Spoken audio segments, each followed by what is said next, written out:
Imagine holding a piece of history where timeless elegance meets extraordinary craftsmanship. Presented is a stunning diamond ring alongside 4 exquisite watches, each telling a unique story of luxury and legacy. Firstly, one of the watches, elegantly inscribed with the name Flato, showcasing the signature of its maker, Paul Edmund Flato. Paul Edmund Flato was an American jeweler based in New York City from the 1920s to the early 1940s. Considered the first celebrity jeweler, he was well known for important jewelry and as an early proponent of whimsical pieces. You don't see too many watches with his name on it. Oh. He died at 98 years old in 1999. Also included in this collection is a purse which resembles the iconic Hermes Birkin or Kelly, known for its timeless elegance and craftsmanship.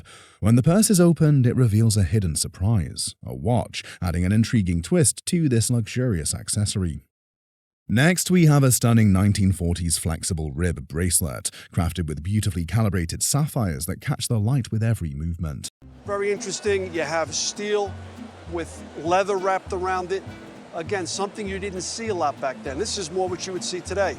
And then we get to the one that I love. Very powerful 1940s retro watch. And we can see these beautifully calibrated sapphires set in the end. Yes. Given their exquisite craftsmanship and historical significance, at auction the entire collection of Flato's watches would command a substantial price of. At auction, $15,000 to $20,000. Oh my. Additionally, the ring, with its stunning design and craftsmanship, truly captivated the appraiser's awe. The ring features a diamond with EF color, indicating it is colorless, and has VS clarity, meaning it has very slight inclusions that are difficult to detect under magnification. In today's market, given the current condition of this ring, it would command a significant price of. Probably sell at auction for $200,000 to $250,000. Oh. Well, I'm glad you did. That made my day, my year. But thanks for coming. Well, thank you very much, Kevin. I appreciate it. Presented is an Oyster Cosmograph, a timepiece celebrated for its precision, durability, and iconic design. This watch originally belonged to the guest's father, and it was presented to him by the president of the University of Alaska in 1972, Dr. William Ransom Wood. The watch was engineered by Rolex, a leading Swiss luxury watch brand. Rolex was founded in 1905 as Willdorf and Davis by German businessman Hans Wilsdorf and his brother-in-law Alfred Davis in London. The appraiser notes that this watch is a reference 6263, a sought-after model that first came off the production line in 1969. Among its remarkable designs is the 2-button, 3-register chronograph.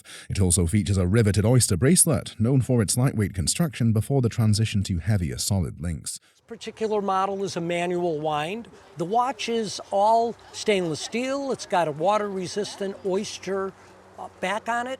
Additionally, it boasts water-resistant screw-down pushers, along with a black tachymeter bezel for precise measurements. Remarkably, this watch features a dial referred to as the reverse panda dial, with a striking contrast between the white background and black subdials. In today's market, given that all the components of this watch are original, in a retail setting it is estimated to be worth. Retail right now will bring $85,000 to $95,000. Okay. A gold turtle with a hidden secret. What if your old jewelry is worth far more than you ever imagined? This guest's father owned a jewelry store for decades, collecting fine pieces before retiring in the 1970s. One of those treasures is an 18-karat gold turtle, its surface brought to life with intricate chasing, a specialized engraving technique. Chasing is a different form of engraving, and you see how they chased the feet over here. The relief and the detail, they just look so real. Set with Madeira topaz and diamonds, each stone was precisely cut and fitted like an elaborate puzzle. The craftsmanship extends to the underside, where even the belly of the turtle is finely detailed. But the real surprise? Press a hidden button, and the turtle's shell opens to reveal a secret watch. And he opens up. And it's a watch. Correct. A woman would wear that on her coat, and then when she would look down, she would be able to tell the time. With a rare blend of artistry and function, this unique piece is valued at. This piece, I feel, at auction would bring $8,000 to $10,000. Oh my. The next item is an Art Deco lapel watch, an opulent statement of its time. Suspended from a Hastings cord, it features a large carved emerald framed by diamonds, black onyx, and French enamel. The appraiser performs a stunning magic trick. What was once a necklace is now a watch? The piece bears hallmarks that identify it as a French piece. The appraiser believes, based on its design and quality, it is a Cartier piece. With platinum hallmarks and vintage craftsmanship, it carries an estimated auction value of, At auction, $30,000 to $50,000. See. That's unbelievable. Could an outlaw's stolen timepiece be hiding in plain sight? This guest shares a legend passed down through generations, one that links Pancho Villa to a stolen watch and a high-stakes trade for a brand-new Buick in Texas. Take a look. The story is that Pancho Villa killed a man in Mexico City and took the watch off of him. Then he ended up in Alpine, Texas, where he traded this watch to Mr. Kasner for a brand new Buick automobile. Mr. Kasner sold it to a Dr. Middlebrook from Del Rio, Texas. My father told the doctor, if you ever want to sell that watch, please give me first chance at it. Pancho Villa was a Mexican revolutionary and outlaw who played a key role in the Mexican Revolution. The timepiece in question is an 18-karat gold Swiss chronograph, adorned with rose diamonds and an elegant two-tone gold chain. On its dial, the name La Esmeralda, a once prominent Mexico City jewelry store, hints at a possible connection to the tale. The case carries the engraved initials of its original owner, a detail that could unlock a mysterious past.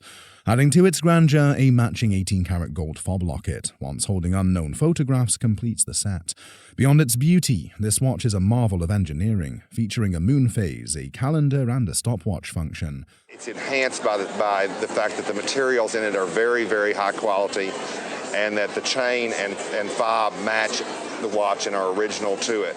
A special blind man's function allows the wearer to tell time by counting delicate chimes triggered by a hidden lever. People who couldn't see could tell the time by pushing this lever and counting the chimes. Oh, how interesting. It is a separate little spring that makes it ding. The craftsmanship and original materials alone make it an extraordinary collector's piece, but if its storied past were confirmed, the value could rise significantly. Tracing the serial number might unveil its first owner and add weight to this incredible tale. As it stands, this remarkable watch is worth between $30,000 and $50,000. Thank you. Thank you, everybody. Thank you, everybody. It was fun. This watch is a unique timepiece crafted by Rolex, known for its precision and luxury.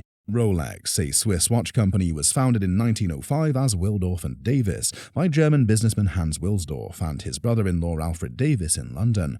The watch was brought onto the show by the guest, who purchased it in the early 80s. And I was going to buy a Rolex GMT, and he said, oh, no. He says, I've got this watch. I want you to see it. It's a unique watch. He said, Rolex made this thing for cave explorers. Furthermore, the design of this watch and its craftsmanship make it a standout in the world of horology. This extraordinary watch is referred to as an Explorer II, and it is in excellent condition, leaving the appraiser in awe. And because they've been packed away, the color is wonderful and vibrant. So affectionately known as Steve McQueen, a reference 1655. One notable feature of this watch is its acrylic crystal glass, which was commonly used in early Rolex models like this one. It was specifically designed for speleologists, ensuring durability in extreme conditions.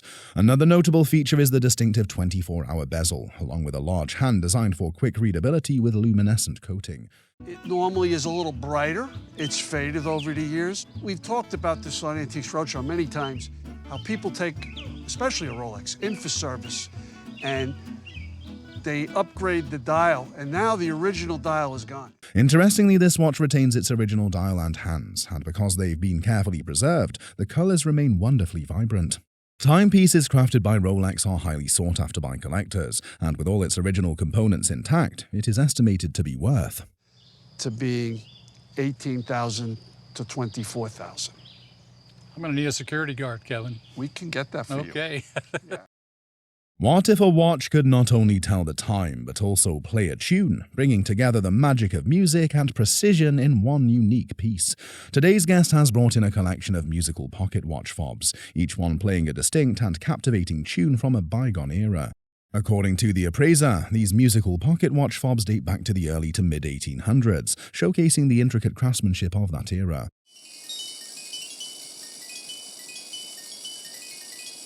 That extra added element of the playing the music is just amazing.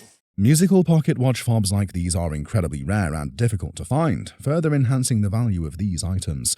One of the fobs is crafted with 9-carat rolled gold, adding a touch of elegance and craftsmanship to this collection. Which actually means it's gold filled or has a layer of gold on the outside. Okay. While the other fobs are crafted in 18-carat gold, showcasing superior quality and a rich, timeless appeal. And this one, I believe, is the oldest one and the most difficult to make. Okay. Because it is the tricolor gold. And the way they made that was they made the basic component of the fob and then they applied all the different colors to that. And then they put the music box inside there and then attached the activator, which is what sets it off. Talking about value, the 9-carat musical watch fob at auction would be valued at. For this at auction are $3,000 to $5,000. While the 2 identical golden musical watch fobs would be worth. I would say they're going to be at $6,000 to $8,000.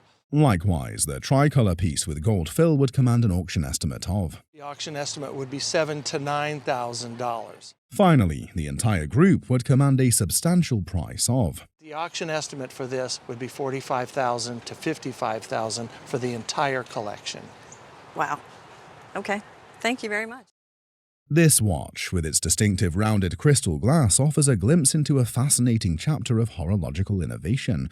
It originally belonged to the guest's father and was passed down to him, carrying with it a piece of family history. He was a German prisoner of war. It was donated by Rolex, distributed through the International Red Cross to prisoners in prison camps. Manufactured in 1943 by Rolex, this watch is referred to as Bubbleback, and it is a timeless piece of horological craftsmanship. Rolex was founded in 1905 as Willdorf and Davis by German businessman Hans Wilsdorf and his brother-in-law Alfred Davis in London. Remarkably, this watch still retains its original black dial, making it very special, and the dial commonly referred to as the California dial. This dial's very special. It's called the California dial. It has Roman numerals and regular numbers, and it's basically split in half. It's a very unusual dial. One of the standout features of this watch is its elegant pink gold bezel, complemented by a matching pink gold crown, adding a touch of sophistication to its timeless design. Alongside the watch is its original timing, which contains more in-depth information about the piece. And the watch is timed out in different positions, and they actually send the watch for certificate for the timing papers to a lab that times the watches out, writes it down, positive, negative. So overall, in all the different positions, the watch will run properly within a few seconds per day. These elements, combined with the classic craftsmanship, make it not just a timepiece, but a statement of luxury and style. A 1943 Rolex Bubbleback featuring an original black California dial is particularly special, as this dial design enhances its rarity and desirability among collectors. In today's market, a watch like this in a retail setting would be valued at. In today's market, would retail for $8,000 to $10,000 depending on the store, and that's because of the collectible dial. Thank you. 30 years ago when I started in business, this is what I hunted for. Mid-century Italian ceramics, known for innovative design. 4 years ago, he bought a blue bowl and colourful Buddha head sculptures at a car boot sale. A Bertoia Rimini blue plate with geometric motifs ties the set's colour palette together. The plate showcases Bertoia's blend of functionality and artistic design, making it both practical and beautiful. He would have in his pockets bits of wire, bits of clocks, little bits of metalwork, and then would start pressing them in to create. A Guanyin sculpture from the 1950s features vibrant blue and orange glaze detailing. Its head rests on a geometric base, highlighting the modern aesthetic of Aldo Londi. This bold colour reflects the era's experimentation with vivid, earthy tones. Bertoia Buddha head mirrors the first blue Buddha with subtle glaze and design variations. This piece, from the Rimini Blue series, has a marbled blue finish for an organic look.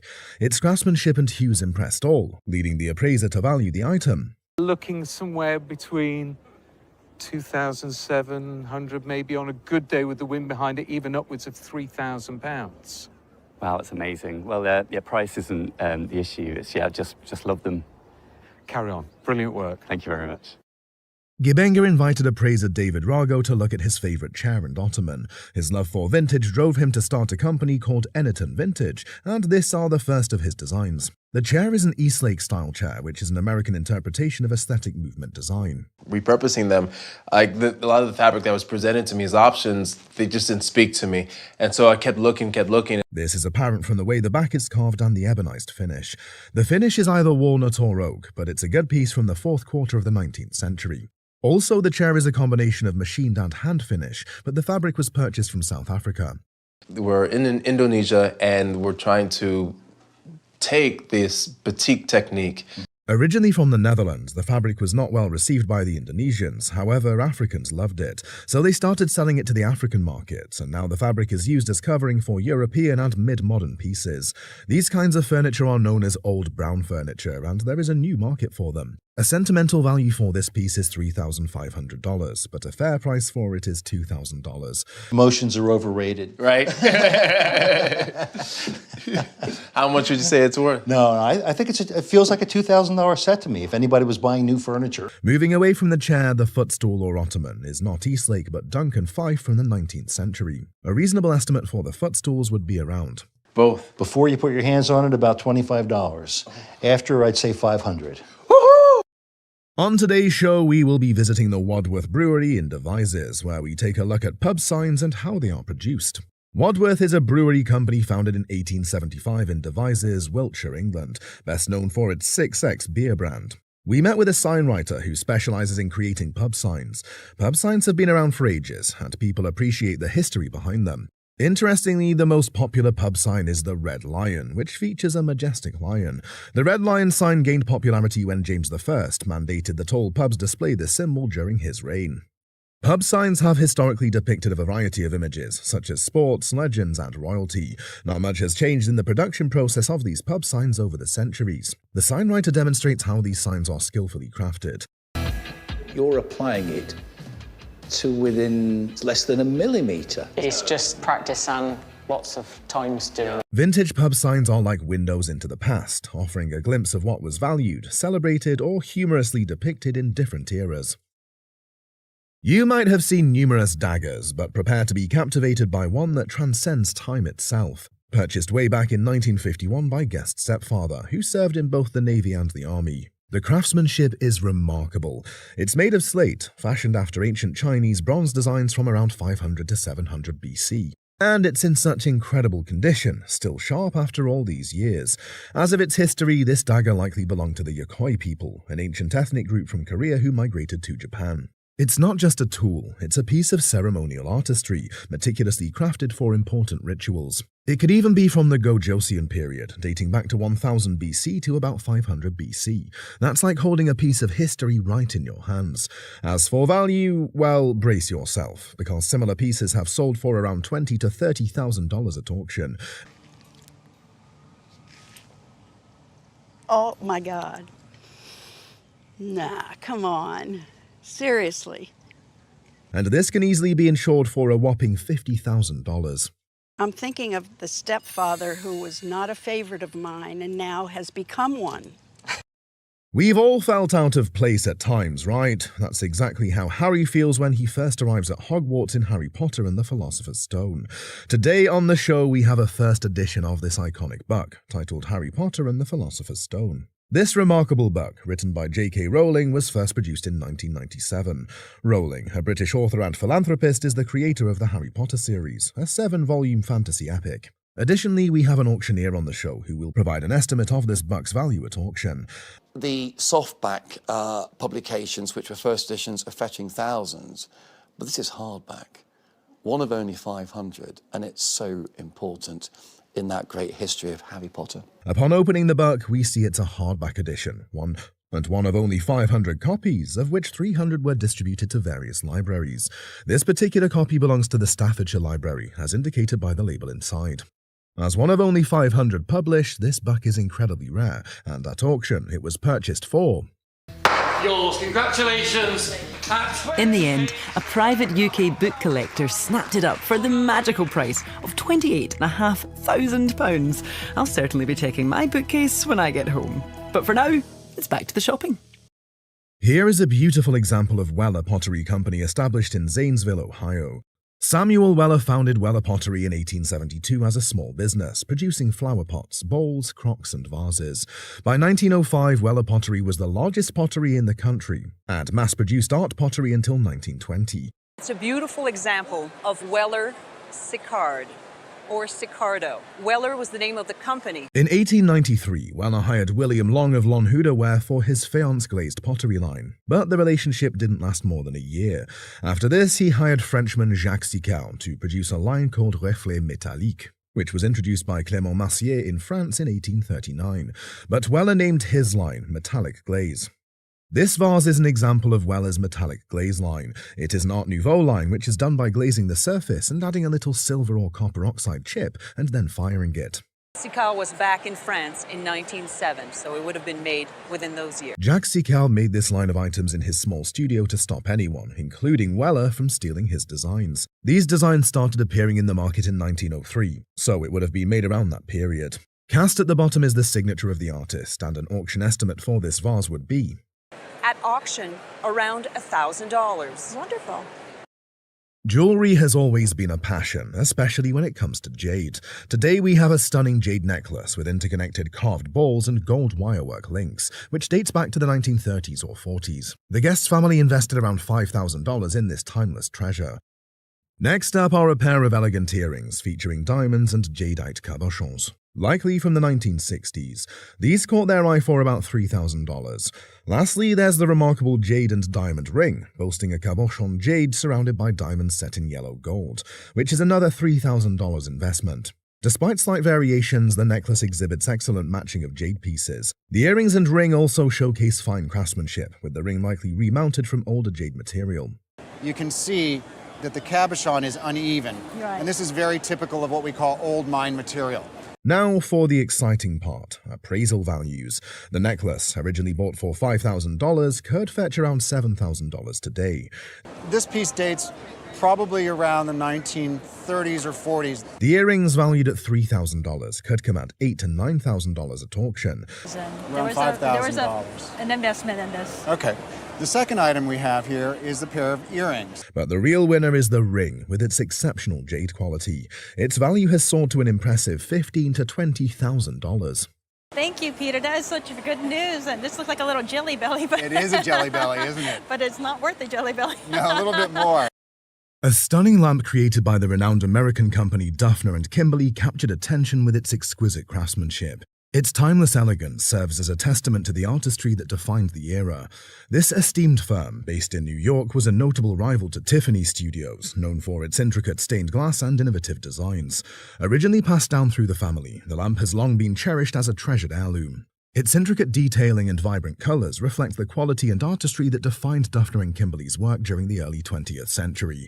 With its dark patina, the lamp's handle resembles a whimsical branch of an ancient tree, adorned with elegant decorative elements. Adorned with delicately crafted glass flowers, the upper part of the lamp showcases a vibrant interplay of colors. In today's market, this remarkable piece, even amid economic fluctuations, holds a value of approximately This, in a soft economy, is easily $15,000 to $18,000. Wow. A cherished family clock, thought to have been acquired at the 1840 Paris Exposition, was brought forward for a closer look. I'm hoping that you folks will be able to tell me more. Okay. Believed to be from the early 19th century, this exquisite timepiece was revealed as a Guillemet French industrial series clock from around 1880. Known for its intricate mechanical design and industrial inspiration, this clock is part of a rare and sought-after series. Guillemet's creations often feature elements like visible gears and moving parts that mimic machinery, a hallmark of his unique style. The rotating barometer at the top adds a touch of elegance to the clock's design, blending beauty with precision. This feature elevates it beyond a simple timepiece, transforming it into a true work of industrial art. With its precise craftsmanship and historical significance, this clock stands as a masterpiece of its era.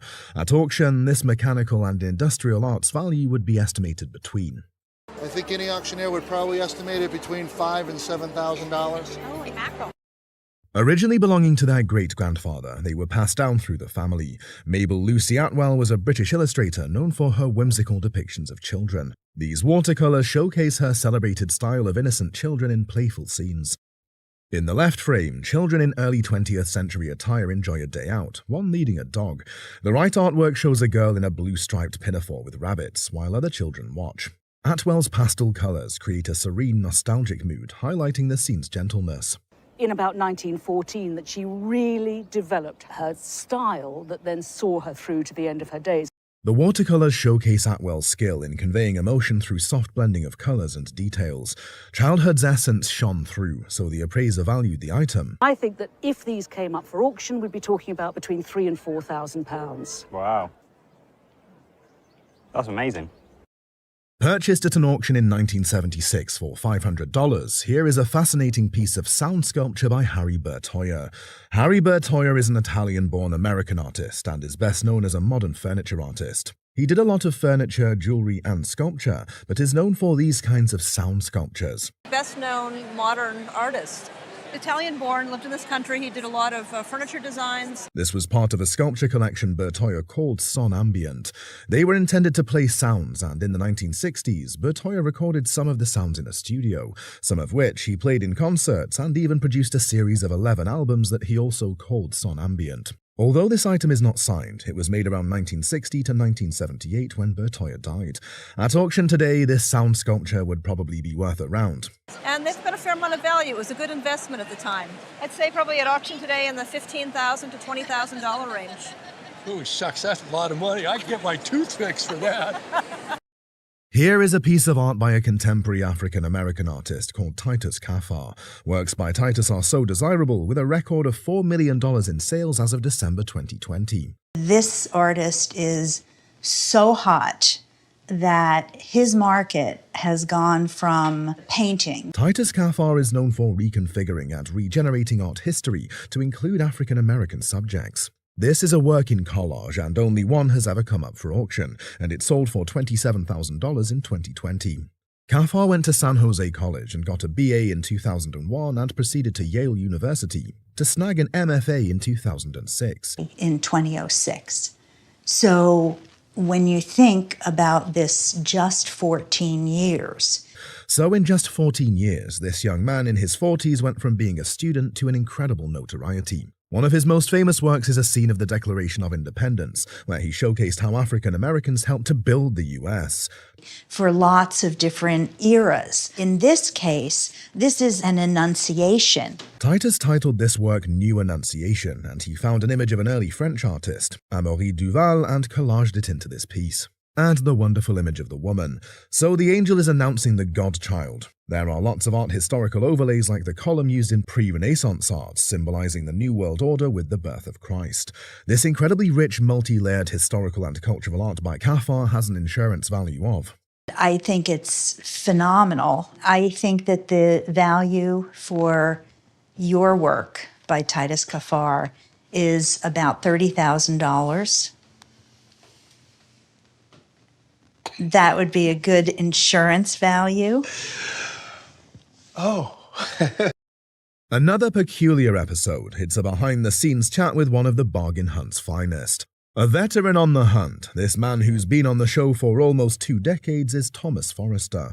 Thomas had always wanted to be an auctioneer from a very young age. He was influenced by auctions of cattle on his father's farm.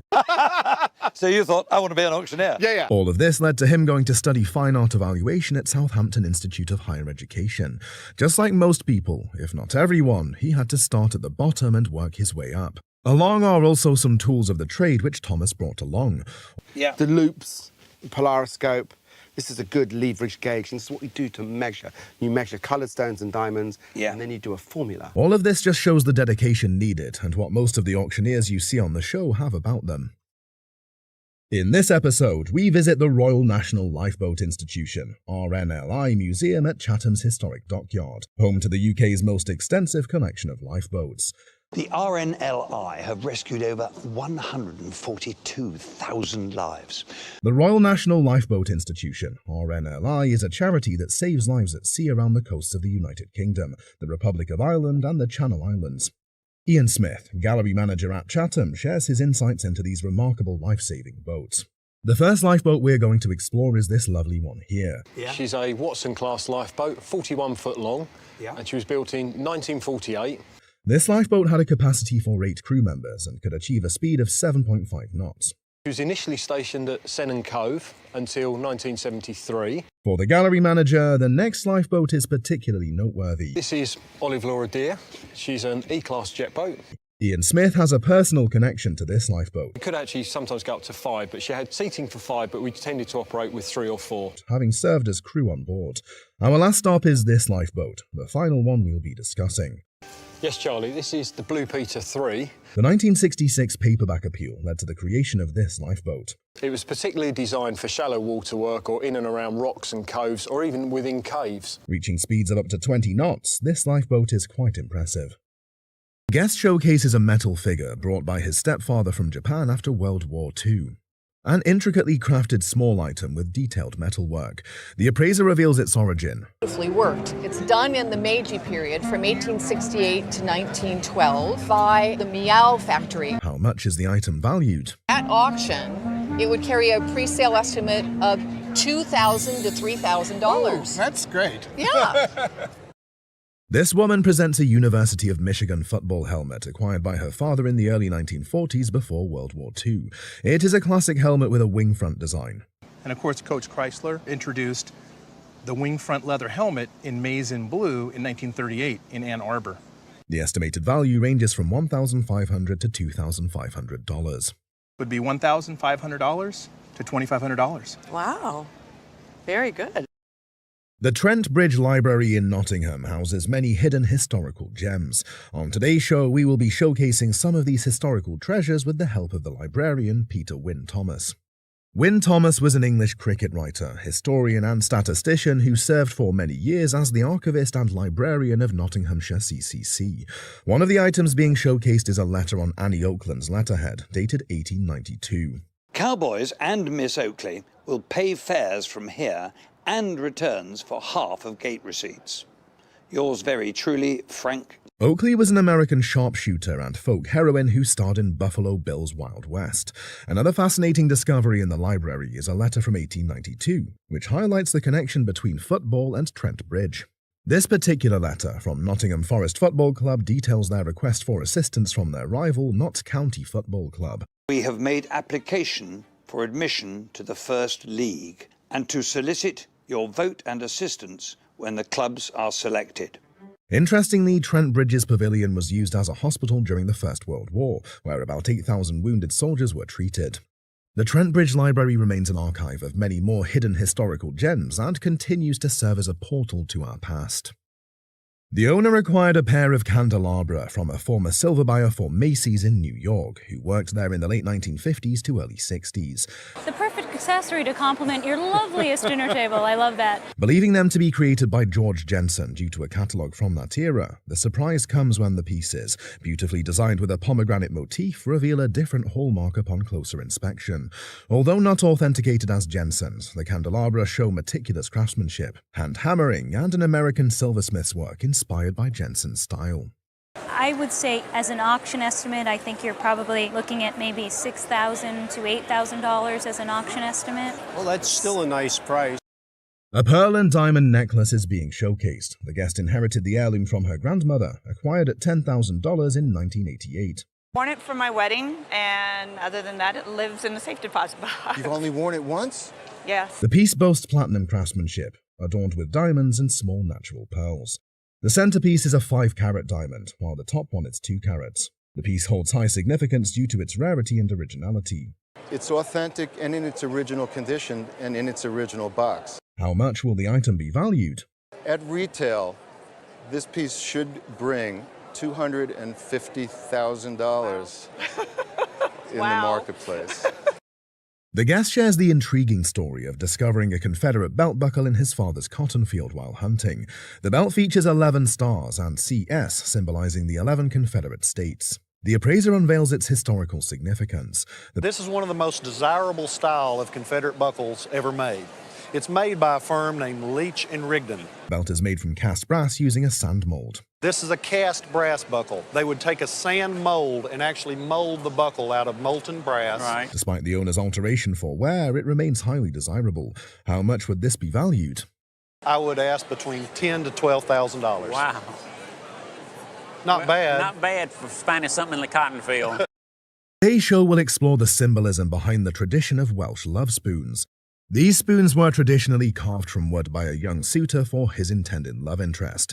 Dated example is 1667, but as time progressed, professional makers did develop. So if you weren't particularly good at carving, you could purchase an example. The earliest known example of such spoons dates back to 1667. When examining authentic Welsh love spoons, like those showcased here, there are a few features to pay close attention to, such as genuine patina, possible damage, and residue from dust or nicotine. One of the spoons on display is a more modern piece, made approximately 20 years ago. We can observe marks on this particular spoon, indicating that machines were used in its creation. Although this spoon is not an authentic Welsh love spoon, it would still command a price of anything from £10 to £30. Okay. Another spoon featured displays 3 carved balls in its stem, traditionally symbolizing the number of children the suitor hoped to have. This spoon embodies the qualities of a traditional Welsh love spoon and is estimated to be worth 14 to 1600, okay. Yeah. We also have an intriguing spoon on display that is adorned with double bowls. Not only is this spoon large, which makes it unique, but it is also a traditional symbol of togetherness. Due to its size and excellent condition, this double-bowled spoon is valued at 3 to 4,000. 3 to 4,000, yeah. Today on the show, we will be discussing the tradition of England's longsword dancing. England's longsword dancing is a traditional folk dance that has its roots in the rural and mining companies of northern England, particularly in Yorkshire. Dance troupes were common among farming and mining communities and often performed to raise money during hard times. The local Handsworth dancers will demonstrate the longsword dance for us. The dance involves intricate weaving patterns where the dancers manipulate the swords into geometric shapes, such as stars or wheels. Typically, 8 dancers form a circle, holding the hilts of each other's swords while performing precise and intricate movements. Interestingly, this particular dance originated in the village of Handsworth in 1817. However, with the decline of mining and farming communities, the tradition of longsword dancing is now being preserved by only a few dedicated individuals. People have been doing it for over 200 years. There's hundreds of people have been in the team, and I think we owe it to them. If you're interested in trying longsword dancing, you're always welcome to join in the sword play. What we have on the show is an object that initially appears to be a walking stick. However, this walking stick converts into a golf club. In the 19th century, when laws in certain regions prohibited golf on Sundays due to religious restrictions, some golfers used a Sunday stick to play discreetly. This particular piece is designed to resemble a walking stick, allowing golfers to carry it without drawing attention. When no one was looking, you'd turn it round and look. It's shaped as a golf club. And you could practice your swing. Additionally, the walking stick is lightweight, intended for casual, covert use rather than a full round of golf. Unlike conventional golf clubs, this one lacks a flashy design. Remarkably, the walking stick remains in pristine condition, which significantly enhances its value. This convertible walking stick has a fascinating history, and in this condition, it is worth. You could be paying £400 or £500 for one of those. The owner inherited a crystal ball stand from her mother-in-law, originally from Louisiana, with a moonstone, jade, agate, and cat's eye stones, each with protective symbolism. However, the surprising revelation is that the piece is a bronze base crafted by Maria Longworth Storer, one of the founders of Rookwood pottery in Cincinnati during the 1880s. The unique bronze, dated 98 and signed MLS, was created using the lost wax technique, making it a one-of-a-kind piece. It's really a very, very unusual piece, and it's very, very rare. Given its rarity and distinctive design, featuring a head of Medusa, the estimated value for this artifact is between $3,000 and $5,000. Wow. All right, I like that. The owner's stepfather gave him a photograph of Mahatma Gandhi in 1946. The photo, taken by Margaret Burke White, a pioneering female photojournalist, captured the iconic image in the inner chambers during Gandhi's day of silence. Being in the room with him, or with somebody who was there with him. Recognized as one of Life magazine's top 100 photos, the photo is a rare early print, possibly vintage, dating before the 1950s. The estimated retail value of this historical photograph will surprise you. A retail value of between $40,000 and $50,000. Wow. It's a bargain hunt team episode. Although teams are split into 2, the focus is on today's red team. An item is discovered by the bargain hunt attached team member. This item is so unique that the 2 other members don't know what it is. Do you know what that is? No. The item is actually a dumbwaiter. Dumbwaiters are side serving tables in a dining room for storing foods that are about to be served. This particular dumbwaiter's origin can be traced back to the 20th century. Although the other members aren't sure if it's worth a bargain, it's still worth. It's also not a lot of money, it's £24. Yeah. The blue team is the team to look out for in this episode. They come across a lovely centerpiece. The centerpiece is actually an Art Deco bowl. This bowl is worth £23. It mimics hand-painted turtle shell. Additionally, its craftsmanship is top-notch. The members of the blue team think it's affordable. It's in 2 pieces. Can we actually afford this one? Actually, we can.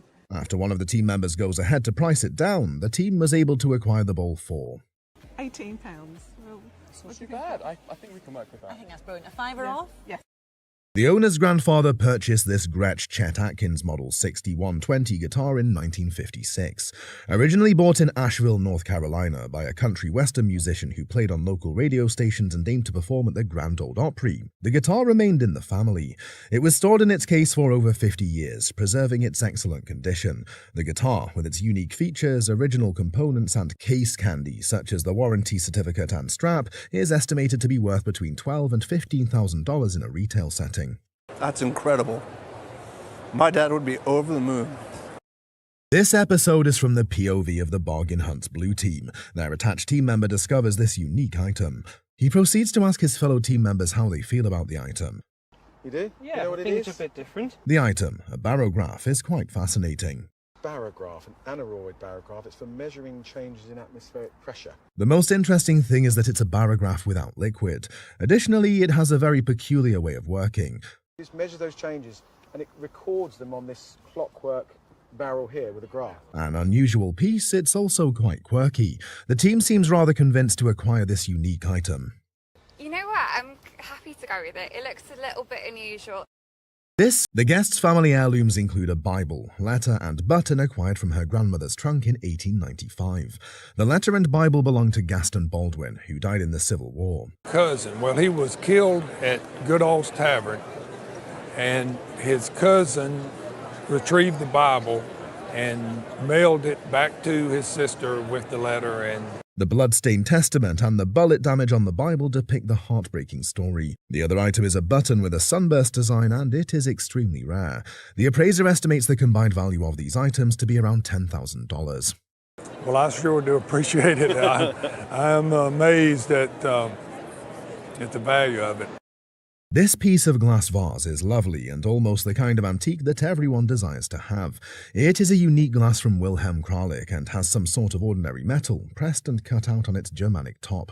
When in contact with light, this piece of glass radiates brilliantly. At auction, the estimate for this glass would be between £60 to £100. However, the red team purchased this antique from an antique shop for £155, which is over the top. They were optimistic for profit on this item at auction, and the auction bidding began at £55. After a short bidding process, this lovely William Kralik glass vase was sold for...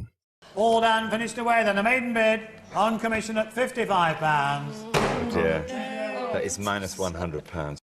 An Olympic torch brought by the guest unveils the interesting story of getting the lifetime opportunity to carry the torch for the 1988 South Korea Olympic Games. The appraiser praises the torch's design, with crossing dragons symbolizing unity between East and West.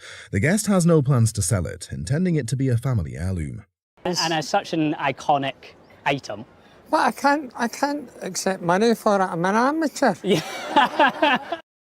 Facing skepticism, Fiona defends a vintage toddler walker's value, highlighting its mid-century charm and British craftsmanship.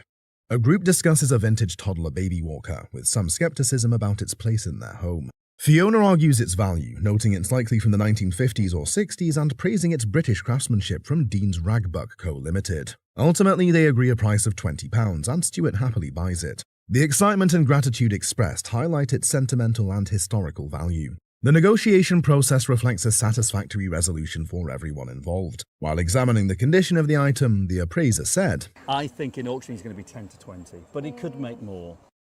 Team Red is the focus of today's bargain hunt. The team has come across a sewing box. Typical of sewing boxes, it has got its own little compartments. It's got bits as well. This sewing box was made using mahogany. Sadly, however, it's a bit scratched at the top.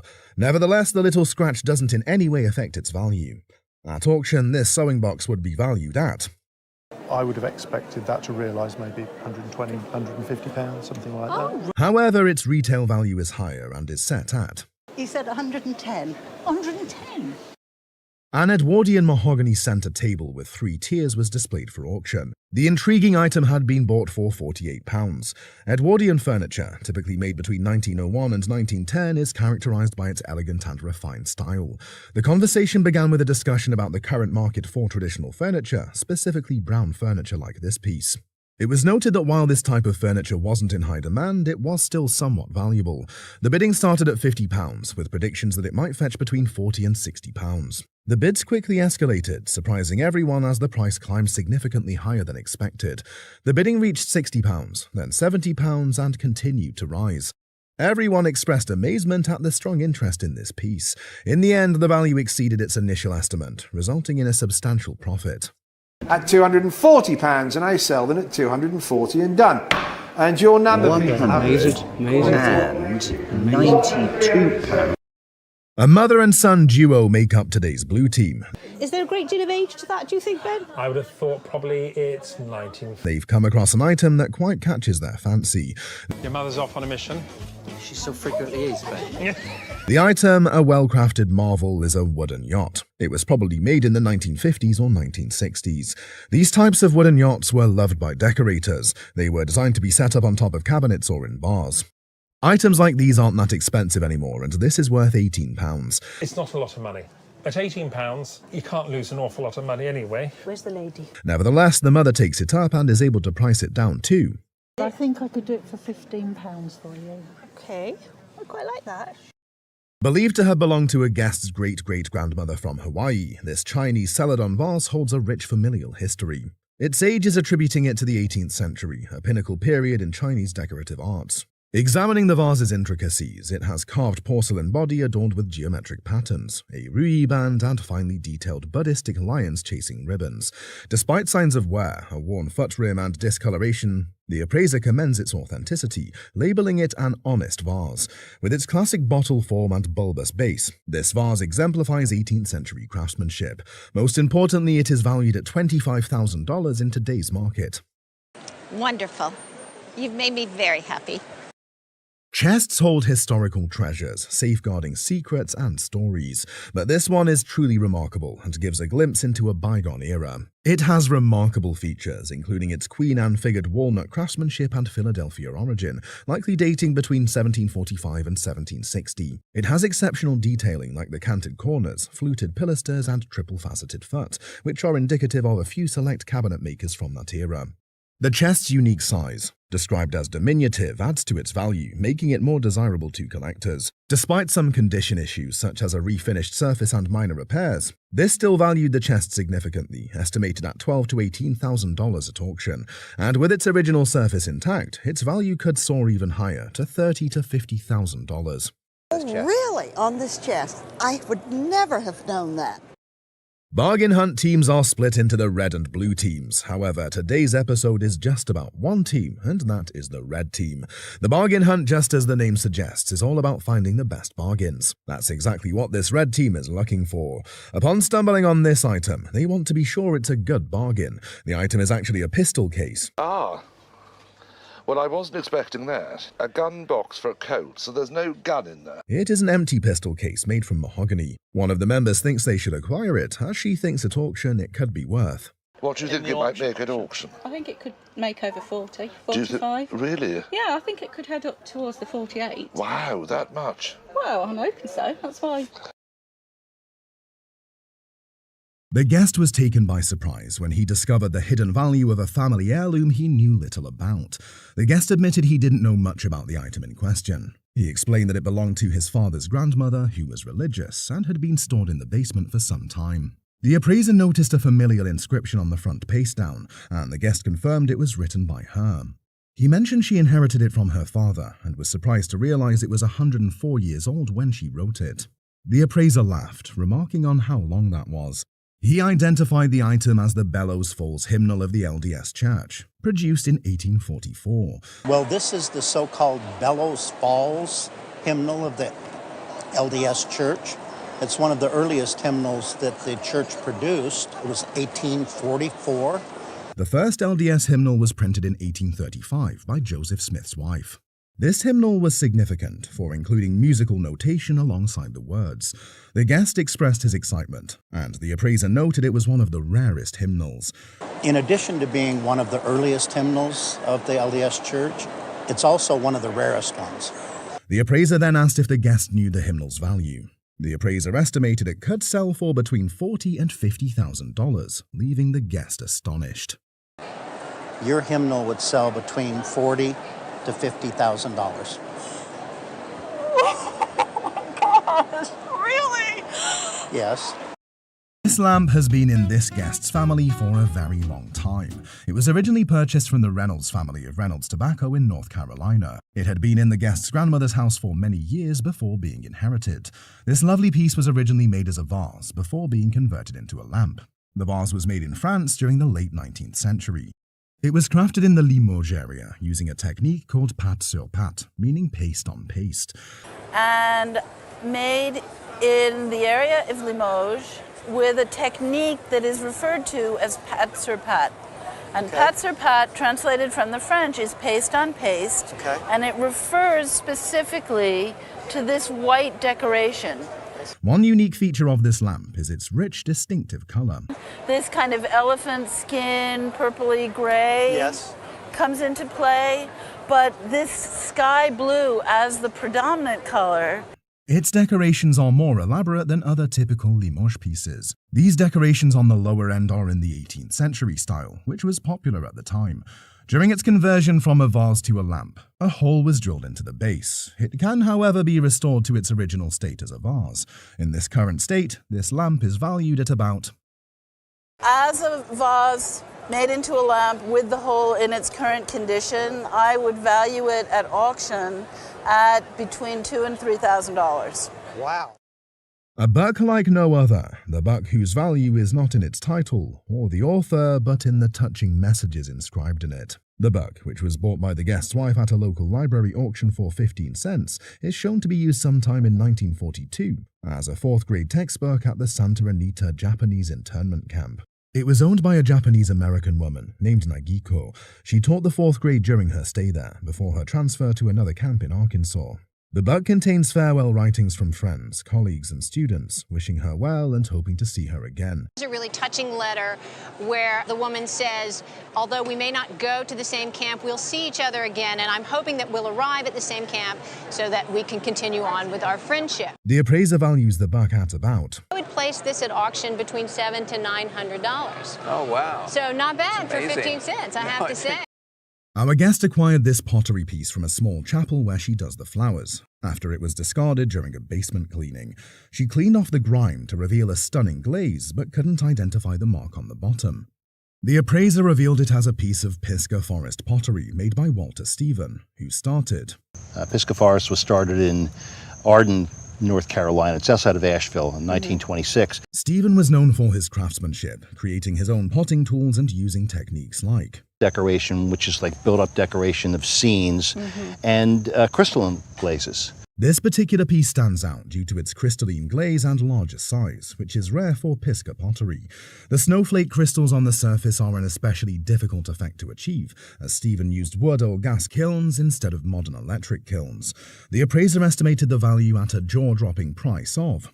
Conservatively, I would say between $2,000 and $3,000, but I wouldn't be surprised if it brought like $3,000 to $5,000 in that range. It's really quite nice. Wow. Yeah. You could look for Pisgah for the next 10, 20 years, and maybe you'll see one this good. Wow. Amazing.